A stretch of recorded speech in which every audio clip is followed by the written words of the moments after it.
하나님 말씀 신약성경 베드로전서 4장입니다. 다 찾으신 줄 알고 7절 말씀부터 11절까지 교독하시겠습니다. 제가 먼저 7절 읽습니다.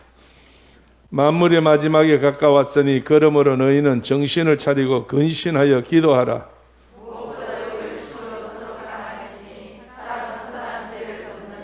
서로 대접하기를 원망 없이 하고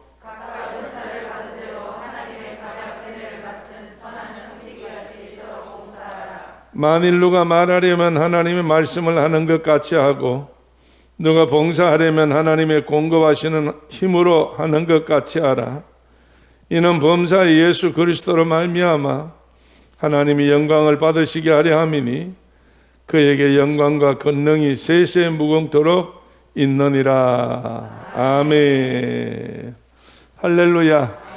자, 우리 서로 옆에 보고 인사합시다. 반갑습니다. 참 잘 오셨습니다. 환영합니다. 할렐루야.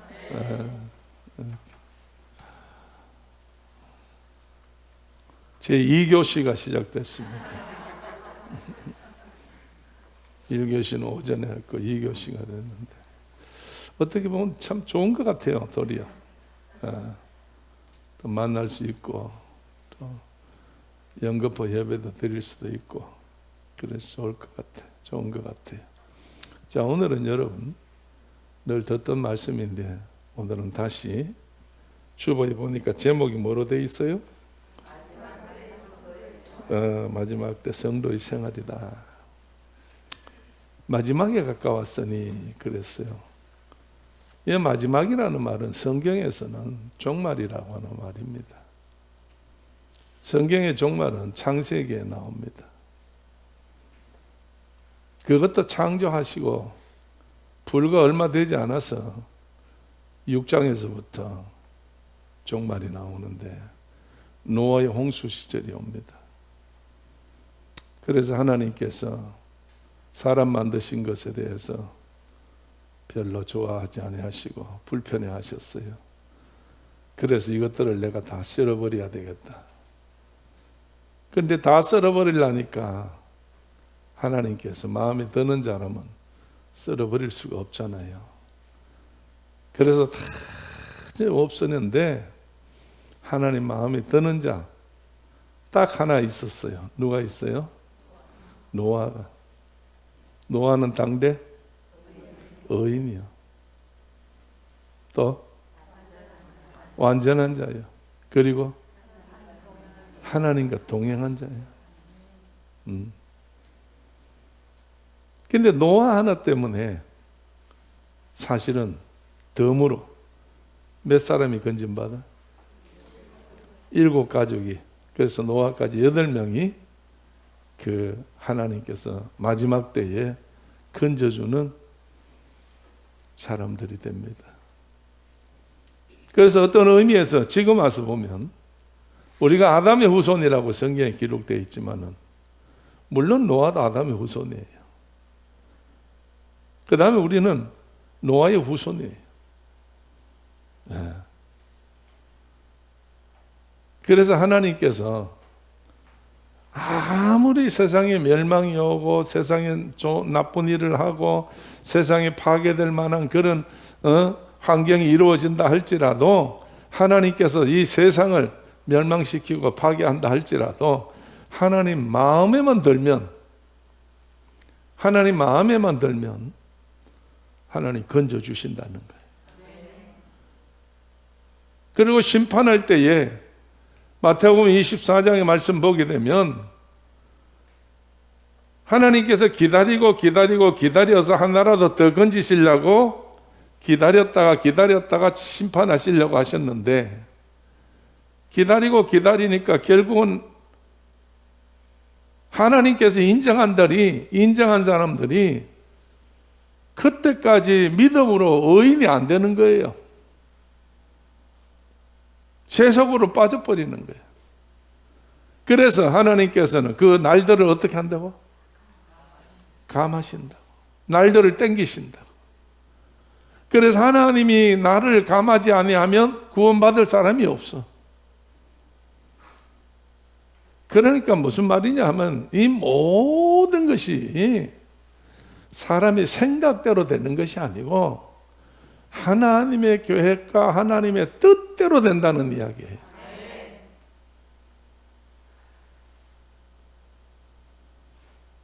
마지막이라는 것은 노아를 통해 가지고 방주를 지어라 해서 8식구만 들어가고 나머지 코로 숨 쉬는 것은 세상에 다 죽어버렸어요. 전부 죽어버렸어요. 그러고 난 다음에 또 하나님께서 마지막에 오는, 그때는 세상이 아니고 한 지역이에요. 한 지역을. 어느 지역이었어요? 소돔 고모라였죠. 아브라함에게 말씀하셨어요. 내가 멸하러 천사를 보낸다. 그 땅에 누가 갔어요? 아브라함의 조카 롯이 갔거든. 그러니까 아브라함이 마음이 급해졌어요. 의인은 악인과 함께 망하게 하는 것이 하나님 합당한 겁니까? 건질 수 없나요? 도와줄 수 없나요? 의인만 있으면 내가 멸하지 않지. 그럴 때에 아브라함이 의인 몇부터 시작해요? 예?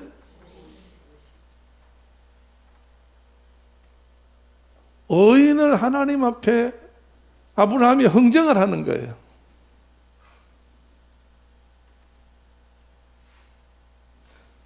결국 몇 가지 내려가요? 10명까지 내려가.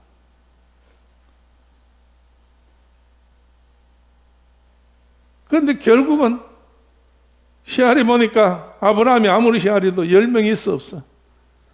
없어요. 없어. 그래도 아브라함의 그 중심을 보시고 아브라함의 간구를 들으시고 아브라함의 그 애타는 마음을 보시고 하나님은 롯의 가정을 건질 때에 세 딸과 롯만 건져내고 롯의 부인은 어떻게 되고 소돔 기둥이 돼가지고 다 재판 심판받았고 없다는 이야기예요. 뭘 의미하느냐? 지역적인 심판이라는 거예요. 노아의 심판은 세계적인 심판이고, 그 다음에 성경에 나오는 아브라함이다, 모세다, 야곱이다, 다윗이다, 어떤 한 사람은 다 나오는데 이제는 개인, 마지막에 개인적인 종말이에요. 세상에 와서 안 죽는 사람이 있어요? 없어. 다 죽어. 어떤 사람은 태어나자, 어떤 사람은 뱃속에서부터, 어떤 사람은 그냥 어린아이 때, 청년 때, 장년 때, 노년 때 구분 없이 개인마다 다 다르다는 이야기예요. 자, 그렇다고 한다고 할 때에 우리는 우주적으로 이 종말이 온다 할지라도, 지역적인 종말이 온다 할지라도, 개인적인 종말이 온다 할지라도 걱정하지 말 것은 어디 안에만 있으면 돼? 예수 안에만 있으면 된다는 거예요. 이것을 운행하시는 분은 하나님이고 예수님이고 성령님이니까.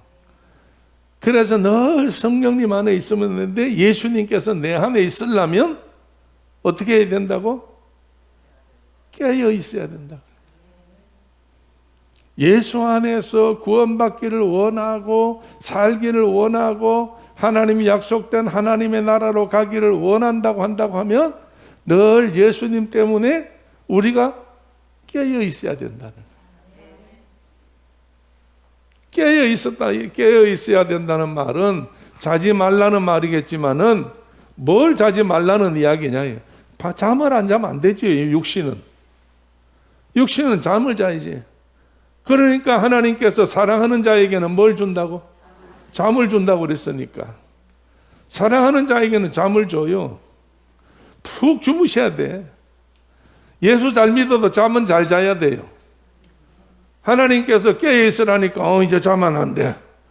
목사님 이제 주무시면 안 됩니다. 만약에 그런 사람이 있으면 그건 몇 단이요? 그건 2단이요. 사랑하는 자에게 잠을 주신다고 그랬어. 그러면 깨어있으라는 말이 뭔 말이에요? 에? 깨어있으라는 말은 잠을 자지 말라는 이야기가 아니고 영의 사람으로서 영이 깨어있으라는 이야기예요. 예수님하고 관계가 바로 되어져서 항상 이 쇠사슬이 끊어지지 않아야 된다는 거예요. 예수님과 나의 쇠사슬이, 은혜의 사슬이 끊어지지 않아야 된다는 거예요. 늘 연결되어 있어서 예수님으로부터 오는 자양분을 우리는 받아야 된다는 이야기예요. 할렐루야.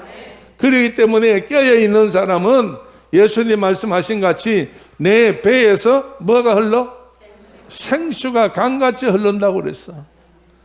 그래서 정말로 성령으로 충만해서 성령에 충만한 것을 가리켜 깨어 있는다는 이야기예요.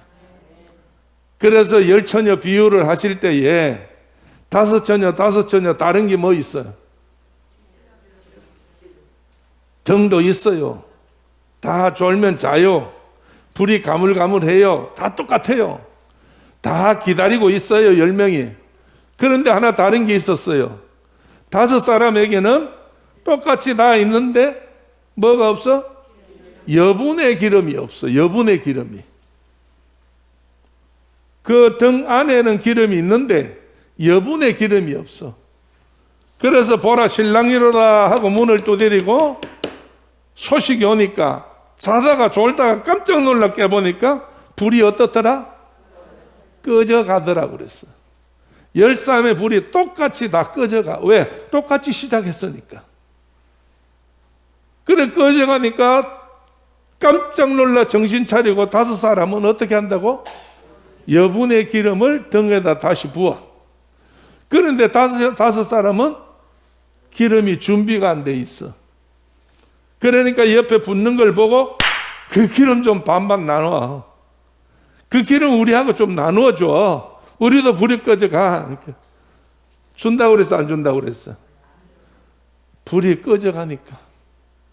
언제 꺼질는지 모르니까 너희는 나가서 사가지고 오라고 그랬어. 기름을 사러 가라고 그랬어. 그래서 사러 간 사이에 신랑이 왔어. 예수님 왔어. 준비했던 사람은 맞이해서 들어갔고 기름 사러 갔던 사람은 좋다고 기름 사가지고 왔는데 와서 보니까 어떻게 됐어? 문이 닫혀버렸어요. 두드렸어요. 문 열어주세요. 기름 가져왔어요. 너희는 누구냐? 나는 모른다 이게. 오늘 여러분이 그 기름은 세상 가서 사는 기름이 아니요. 성령의 기름이지. 늘 우리는 성령으로 충만케 채워져 있어야 된다는 거예요. 수가성의 여인에게 예수님께서 말씀하시고 이 물을 먹는 자는 목마르지만 내가 주는 물은 목마르지 않다고 그랬어. 두루밖에 없는데 당신은 어디서 물을 길는데? 그래서 시작이 되어가지고 사마리아의 우물성에 이 여인이 수가성 여인이 예수님으로부터 말씀을 듣고 성령의 체험을 받게 됐어요. 그러고 난 다음에 어떻게 했어요? 자기가 뭘 버렸다고? 가져왔던 가장 귀하게 여겼던 여인으로서 살림을 사는 아낙네의 가장 귀중한 물동이를 그냥 버리고 동네에 들어가서 와봐라. 진짜로 물길로로 나와봐라. 무슨 물? 생수를 길러러 와봐라. 예수님 왔다. 메시아가 오셨다. 오늘 여러분 이게 기름이에요.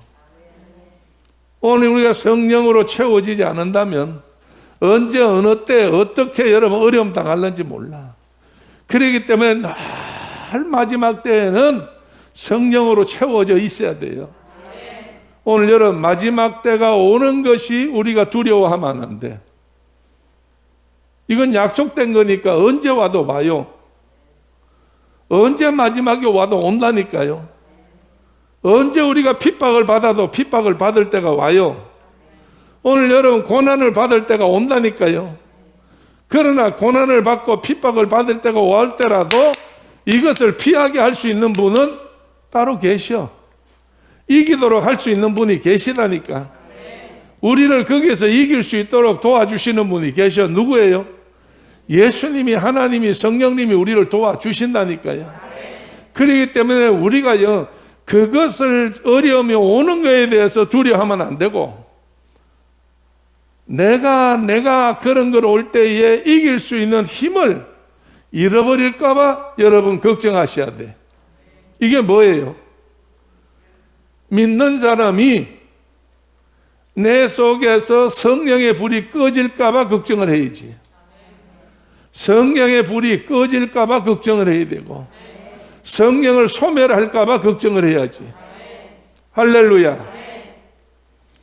그래서 이건 조금 여러분 이해하기가 힘든 이야기인지는 모르고, 목사님이 그저 갖다 붙여서 그렇다 하면 할 말이 없겠지만은, 나는 정강훈 목사님에 대해서 하루에도 2번 이상씩 기도를 해요. 정강훈 목사님 지금 어디 있어요? 감옥에 있어. 굉장히 불편해요. 힘들어요. 말할 수가 없어요. 뭐 내가 가본 건 아니에요. 여러 가지 모든 들려오는 풍문에 의해서 내가 아는 거예요.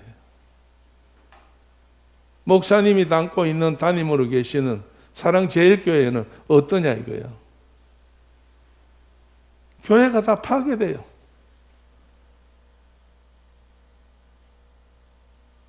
그냥 교회를 파괴하는 단체들이 와서 그냥 경찰들이 서 있는 데서 그냥 교회를 파괴를 해버려요. 그 교회 성도들, 기도하는 성도들을 그냥 폭력을 써가지고 내쫓아버려요. 이런 어려움을 당해요. 그런데 정강훈 목사님을 감옥에 갖다 넣어놨어. 그러면 우리가 생각할 때, 이게 정말 뭐, 어떠니 저떠니 나쁘니, 누가 나쁘니, 뭐 잘못됐느니, 우리가 그런 말 많이 했었어요. 정말 많이 했어요. 그런데, 정강훈 목사님이 옥에 있으면서 옥중서신이라는 편지를 써서 한 번씩 내보내요. 그는 그 편지를 써가지고 내보내면, 너아라 TV에서 이거를 전부 다 거기서 읽어줘요. 발표를 해요. 그 편지를 읽어줄 때 들어보게 되면 감옥에 있는 정강훈 목사님이 애들 말 맞다나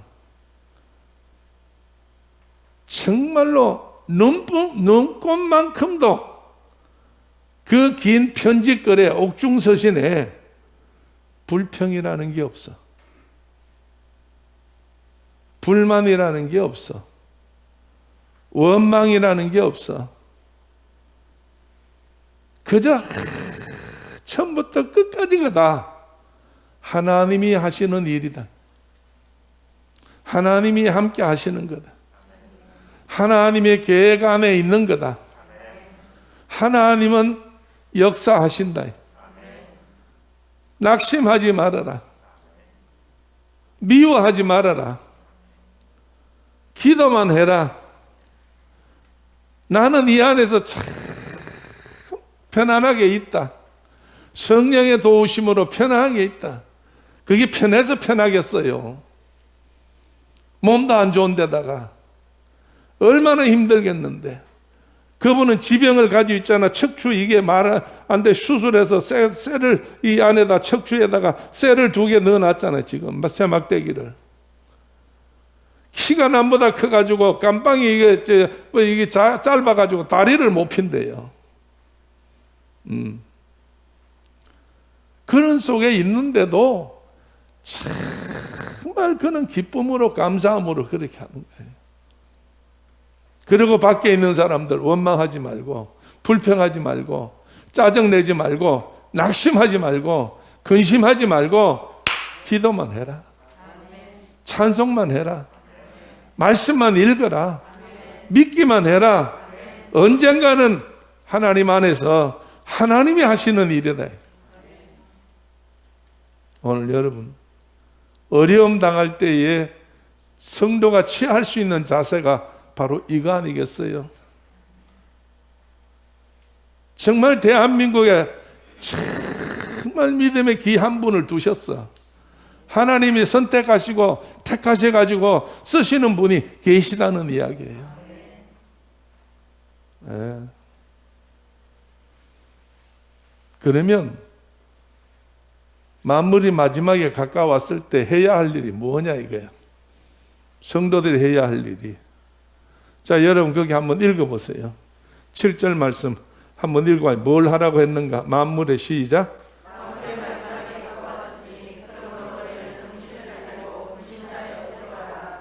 아멘. 너희는 뭘 차리고? 정신을 차리고 그랬어. 올바른 마음을 가지라는 거예요. 침착한 마음을 가지라는 거예요. 우왕좌왕하지 말라는 거예요. 호떡집에 불 났을 때에 살림 다 두드리 깨듯이 그래 하지 말라는 이야기예요. 그렇잖아요. 여러분 호랑이한테 물려가도 어떻게 하면 살아? 정신만 차리면 산다고.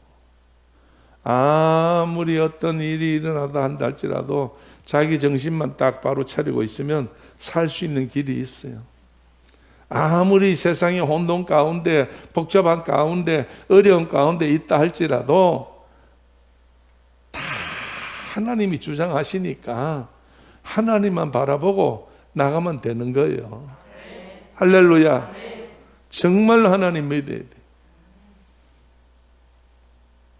이 세계에서 세계 각 나라의 정치사를 보게 되면요,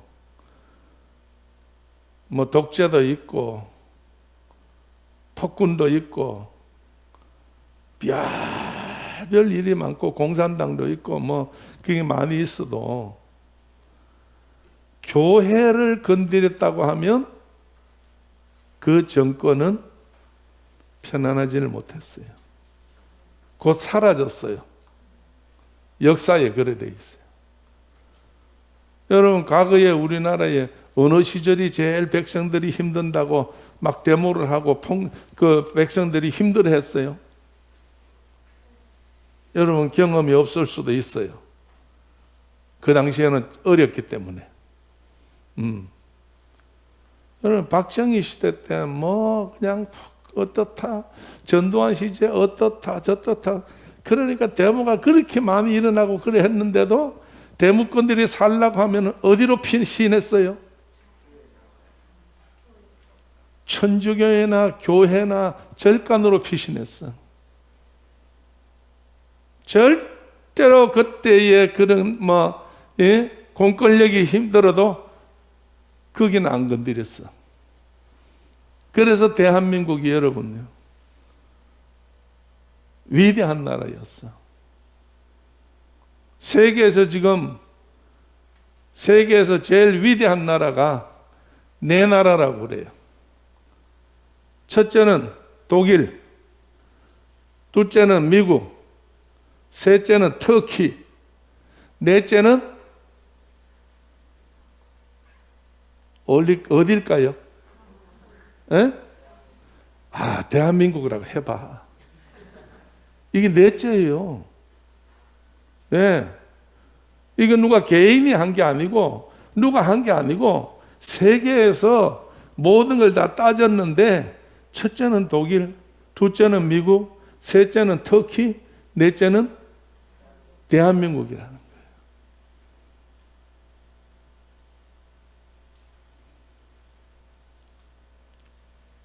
여러분 여기에는요 공통적인 게 하나 있어. 뭐가? 교회와 예수가 있는 거예요. 교회와 예수가 계셔. 오늘 세계가 대한민국을 인정하라는데 지금 와서 세계에서 대한민국을 이상하게 보고 있던 거예요. 왜? 왜 그럴까요? 교회를 핍박하니까. 교회를 핍박하니까. 오늘 국회에서 9월 달에 교회 무슨 법을 이게 발의해서 가지고 확정지었어요? 교회 폐쇄. 교회 폐쇄하는 거. 자기 말 안 들으면 교회 문 닫아. 십자가 떼고 간판 떼기로 돼 있어요. 예. 9월 달에 다 가결했어, 국회에서. 그래서 여러분이요, 박정희 때, 전두환 시절 때 아무리 그래 했어도 교회로 피해버리면 신부가 지켜주고 목사님이 지켜주고 스님들이 지켜주고 하면은요, 공권력이 안에 들어오질 못했다니까. 손을 못 댔다니까. 아니, 지금은 마스크 때문에, 지금은 여러분이요, 손소독 때문에, 이 두세 사람 거리 두기 때문에, 오늘 얼마 전에 우리 함양인가 함안에서도 그런 일이 있었잖아.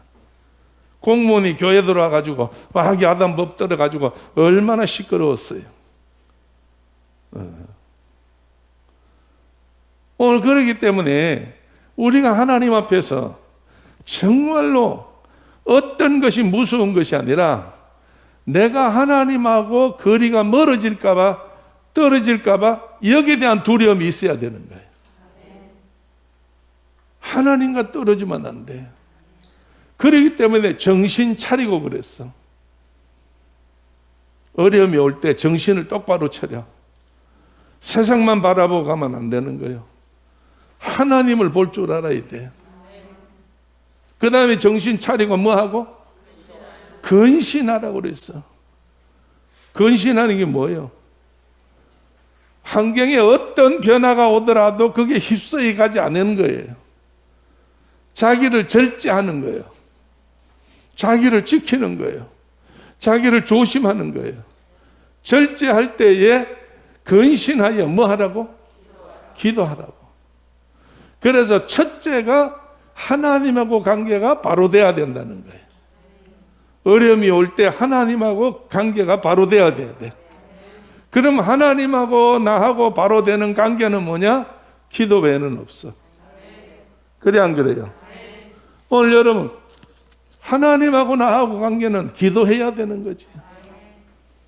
그래서 누가복음 18장에 너희가 기도할 때에 낭망치 말아야 될 것에 대해서 예수님이 말씀하셨어. 기도하면서 응답 안 온다고 절대로 낙심하지 마세요. 하나님 앞에 기도하면 때가 되면 다 이루어 주셔. 그러면 낭망치 말아야 될 것에 대하여 비유로 말할 때 누가 나와요? 불쌍한 가부가 나와. 어렵게 사는 가부가 나와. 힘이 없고 돈이 없는 가부가 나와. 그래서 억울함을 당해서 고난을 당하게 됐어. 어디 찾아가야 돼요? 세상에서는 법원을 찾아가야 되지. 그래서 재판관을 찾아가가지고 이야기를 했더니 재판장이 자기 스스로 뭐라고 생각하는가 하면 난 하나님도 안 무서워. 가난한 자는 싫어. 그래서 만나주지를 안 하는 거예요. 판결을 안 내리는 거예요. 그래도 이 가부가 계속 그 시간만 되면 찾아가. 출근 시간만 되면 찾아가. 억울합니다. 억울합니다. 도와주세요. 도와주세요. 나중에 재판관이 혼자 스스로 독백을 해요. 하나님도 안 무서워하고 가난한 가부는 더더욱 싫은데 저 가부가 저렇게 와서 나를 어떻게 한다? 번거롭게 한다. 귀찮게 한다. 그게 따르는 부작용을 자기가 생각한다 이거예요. 그래서 내가 도움이 안 되지만은 나를 지키기 위해서 어떻게 해야 된다? 가부를 들어줘야 된다. 이래서 가부에게 들어줬다. 그럴 때 예수님이 하시는 말씀이 뭐래요? 세상에 악한 자라도 들어주거늘 하물며 하늘에 계신 하나님께서 너희의 밤낮 부르짖는 기도를 들어주시지 않겠느냐 이래. 응답하신다는 거예요. 응답은 했는데 그 다음에 끝에 가서 묘한 말씀을 하셔. 뭐 말씀하셔? 끝에 가서 나중에 시간이 흘러서 응답은 받았지만은 시간이 흘렀을 때에 믿는 자를 보겠느냐 이렇게 나와. 응답해주면 그것으로 하나님께 영광을 돌려야 되는데 응답받은 걸 가지고 어디다 쓴다고? 자기 유익을 위해서 쓴다고. 하나님의 영광을 위해서 써야지. 그렇기 때문에 여러분, 어려움이 오면 올수록 우리가 누구하고 끊어지면 안 돼? 하나님하고 끊어지면 안 된다는 이야기를 여기서 하는 거예요. 하나님이 항상 우리를 눈동자같이 지킨다고 그랬어. 눈동자같이 지킨다고. 우리는 하나님에 대해서, 여러분, 우리는 정말 하나님을 지키는 법은 없어요. 우리는 그저 하나님 앞에 계속해서 도와주시옵소서 두드리기만 하는 거예요. 불쌍하고 긍휼히 여겨주시옵소서 부르짖기만 하는 거예요. 하나님이여 나를 왜 그냥 두십니까? 날 하나님 찾기만 하는 거예요. 그래도 괜찮다는 거예요. 그러니까 예수님께서 찾고 두드리고 구하는 자에게 만나고 열리고 역사가 일어난다고 예수님 말씀하신 거예요. 예수님은 절대 우리가 찾을 때에 문 닫지 않습니다. 우리가 찾을 때 예수님이 정말로 모른다, 나는 너를 모른다 그러질 않아요. 기름이 없을 때 모른다 하지, 기름만 있으면 언제든지 문 열어놓고 기다리신다는 거예요. 할렐루야. 그래서 성경에 보면 회당장 야이로의 이야기가 나오고 혈루증 앓는 여인의 이야기가 붙어서 나와요. 그럼 거기에서 야이로의 딸이 아파서 이제 죽었어. 그래서 죽기 직전에 아플 때에 야이로가 그 당시에 예수님에게 찾아가서 내 딸이 아프니까 고쳐주세요 했는데 몇 살? 12살 딸이에요. 얼마나 귀하겠어요. 오죽하면은 예수님 앞에 나와서 엎드리고 무릎을 꿇고 그리 했겠느냐 이거야. 예수님에 대해서 그렇게 할 형편이 못 됐는데도 자기 딸의 사건 때문에 무릎을 꿇었다는 거예요. 내 딸을 고쳐달라고. 그래서 예수님이 그래 가자 하고 가는데 이번에는 12년 동안에 혈루증이 들은 아주머니 한 분이 예수님한테 가까이 와가지고 예수님이 지금 야이로 집으로 가고 있는데 생각을 해보니까 지금 기회를 놓치면 안 될 것 같아. 그래서 그때 마음속에 확 불타오르는 게 있어. 뭐요? 내가 예수님의 옷가에라도 손을 대면 나는 낫는다 이거야. 왜?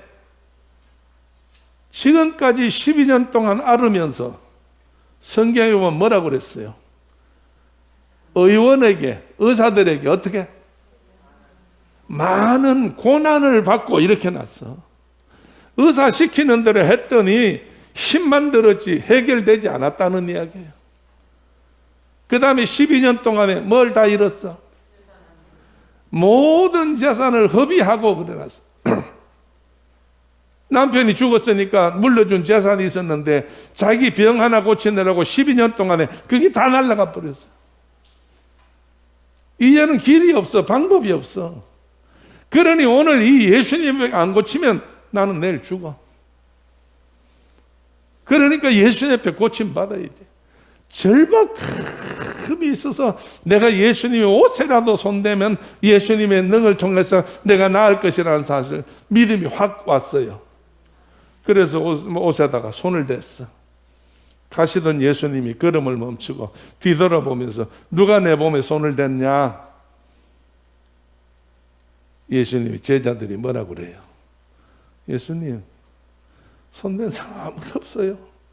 보세요. 이렇게 많은 사람이 모여와서 가다 보니까 밀리고 땡기고 하다 보니까 어떻게 하다가 넘어질까 싶어서 예수님 몸에 손을 댔겠죠. 뭐 넘어지도록 안 넘어지려고 예수님을 좀 그래 했겠지요. 제자들이 그랬어요. 그때 예수님 하신 말씀이 뭐예요? 아니다. 내 몸에서 능력이 나갔다. 내 몸에서 능력이 나갔어. 여러분, 예수님이 능력이 나간 것이 아쉬워서 그런 거예요? 아니죠. 그럴 때 따라오던 12년 혈루증 앓던 여인이 드러나기 생겼으니까 얼른 거기서 쫓아와가지고 앞에서 무릎을 꿇고 엎드리면서 제가 만졌는데요, 예수님이 옷에다가 손만 대면 난 나을 줄로 믿어서 내가 손을 댔습니다. 두려워 말아라. 따라 안심해라. 내 믿음이 너를 구원했다. 내 믿음이 너를 구원했어. 이래서 고침받은 거예요.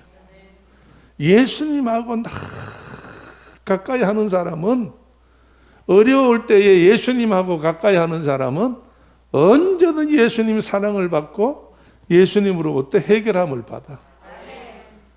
그래서 혈루증 앓는 여인 고침받았지. 야이로 집에 가 예수님 가셨어. 죽은 게 아니고 잔다 하니까 막 사람들이 난리가 났어. 이상한 사람 왔다고. 그래서 다 내보내고 베드로, 요한, 야고보는 데리고 야이로에 데리고 들어가서 기도했더니 애가 일어났어요. 살았어요. 12년 동안 그 어마어마한 고통 속에서 예수님이 건져주셨는데 12년 동안이란 그 고난 속에서 자기 마음대로 살 때는 해결이 안 됐어. 이제 더 이상은 안 되겠다. 돈도 없다. 모든 것도 없다. 끝이다 해서 예수님 만나야 되겠다 할 때에 예수님께서 만나줘서 해결해 주었다니까. 오늘 여러분, 우리가 정말로 우리는 정말 이번에 끝이에요. 이제 힘이 없어요. 이번에 소망이 없어요. 이젠 다 해결 안 되는 것 같아요. 그때에 주님을 바짝 달라붙으면 주님이 해결하는 줄로 믿어. 할렐루야. 자, 그 다음 절 읽어봐요. 그 다음 절 8절 한번 읽어봐. 무엇보다도 시작.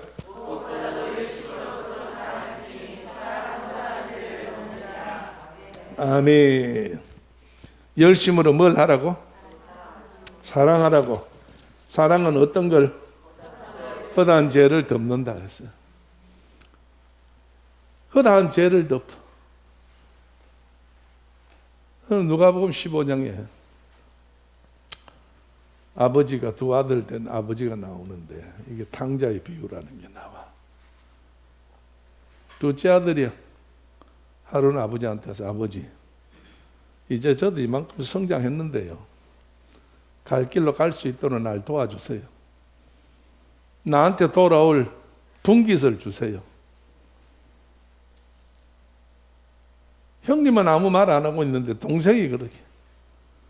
그래서 어느 날 아버지가 그 말 듣고 이놈이 대견하다. 한번 사업을 해봐라. 이래서 돈을 싸서 그 분깃을, 유산을 줬더니 뚱뚱 말아가지고 울려매고 가서 뭐 했다고 그랬어? 허랑방탕했다고 그랬어.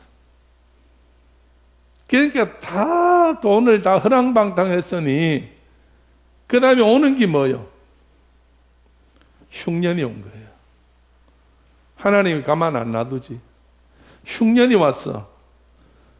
그러니까 어디 가서 밥 한 끼 그냥 얻어 먹을 수 있는 데가 없는 거예요.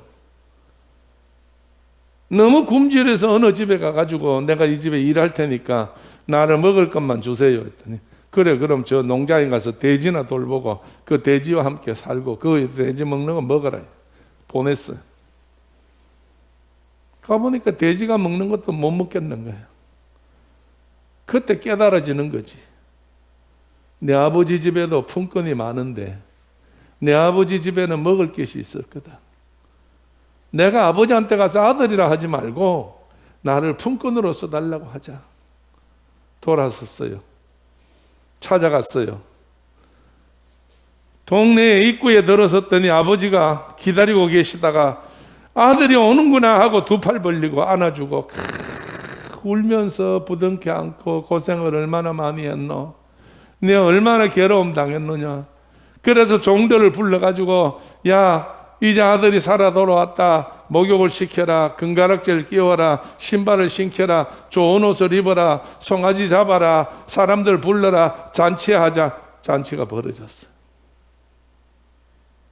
형이 밖에서 일하다가 머슴들하고 돌아오다가 보니까 집안에 뚱땅거리고 난리가 났어. 이게 무슨 일이냐 물었더니 집에 있는 하인이 이거 동생이 돌아왔습니다. 그래. 나는 친구를 위해서 염소 새끼 한 마리 안 주더니 돈을 다 날리고 돌아온 동생에게는 소까지 잡아주고 이게 무슨 일이냐고 막 불평하고 집에 안 들어간 거야. 아버지가 나왔어요. 예, 내 동생이 죽었다가 살아온 게 아니냐? 이게 다 누구 거냐? 다 네 거 아니냐? 둘 알아. 오늘 여러분 이게 뭘 의미하는 거예요? 아버지는 하나님이에요. 큰아들 작은아들은 믿는 자 안 믿는 자 세상 사람을 말하는 거예요. 사랑이라는 사실은 아버지가 자식을 사랑할 수 있는 것이지 자식이 아버지를 사랑할 수는 없어. 그렇기 때문에 사랑은 뭘 한다고? 허다한 죄를 덮는다고 그랬어. 아버지만이 용서해 줄 수가 있어. 아버지만이 감쌀 수가 있어요. 아버지만이 모든 것을 다시 공급해 줄 수 있어. 아들은 아버지한테 그래 할 수가 없어. 사랑은 이러한 힘이 있고 능력이 있는 거예요. 사랑은 누구 거예요? 하나님 거예요. 그래서 하나님은 사랑이시니 요한서에 보면 그렇게 되어 있잖아요. 오늘 하나님은 우리의 모든 것들을 도와주시고 하나님께서는 우리의 모든 것들을 책임져 주시는 줄로 믿어요. 그래서 우리가 마지막에 올 때 이렇게 어려움 당할 때에 정말로 힘들 때에 해야 될 4가지를 말씀했는데 오늘은 2가지만 말할 테니까요. 첫째 하나는 뭐 하자고? 기도하는 거예요. 또 하나는 뭐 하려고? 사랑해야 된다는 거예요. 우리가 사랑해야 허다한 죄를 덮어. 사랑 이외에는 죄를 덮을 게 없다니까요. 오늘 여러분 사랑하는 사람만이 죄를 덮을 수가 있어. 그래서 하나님 앞에서 초대교회 사랑하는 성도 여러분 정말 하나님의 도우심과 하나님 은혜가 충만하여서 늘 기쁨과 감사가 넘쳐나는 믿음의 식구들 다 되기를 주의 이름으로 축원합니다. 할렐루야. 기도합시다. 우리 이 시간에 한번 기도하겠어요. 다 같이 한 음성으로 하나님 앞에 하나님이여 기도 쉬지 않게 주옵소서.